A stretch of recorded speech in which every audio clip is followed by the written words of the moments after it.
A7 news Andhra. జిల్లాలో ఇసుక అక్రమ రవాణాను అరికట్టేందుకు స్టాక్ పాయింట్ల వద్దకు 20 టన్నులకు మించి సామర్థ్యం కలిగిన వాహనాలను అనుమతించవద్దని జిల్లా కలెక్టర్ కె. వెట్రిసెల్వి అధికారులకు ఆదేశించారు.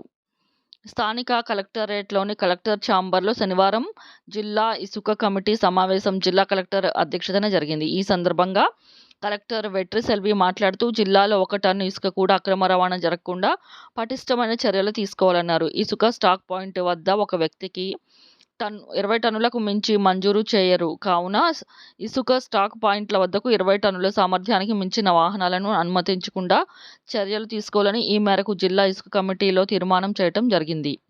జిల్లాలోని కుక్కునూరు మండలంలో ఇబ్రహీంపేట, వింజరం, ఉంగుటూరు మండలంలో చేబ్రోలులో స్టాక్ పాయింట్లు ఏర్పాటు చేయడం జరిగిందన్నారు.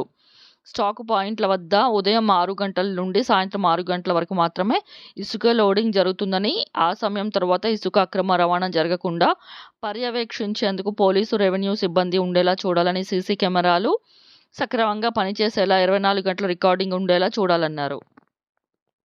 ఇసుక లోడింగ్ సమయంలో స్టాక్ పాయింట్లలోని సంబంధిత వీఆర్ఓ అందించే రసీదుతో పాటు ఆర్డీఓ లేఖను కూడా జారీ చేయాలని కలెక్టర్ అధికారులకు ఆదేశించారు. ఇసుక అక్రమ రవాణా నియంత్రించేందుకు గనుల శాఖకు సంబంధించి ప్రతి ఒక్కరూ రోజు స్టాక్ పాయింట్లను పరిశీలించి ఇసుక పంపిణీ నిల్వలను పరిశీలించి రికార్డుల్లో ఉన్న ఇసుక నిల్వ, స్టాక్ పాయింట్లలో ఉన్న ఇసుక నిల్వ ఒకేలా ఉన్నది లేనిది పరిశీలించి వాటిపై కమిటీ ప్రతి వారం నివేదిక సమర్పించాలని కలెక్టర్ ఆదేశించారు.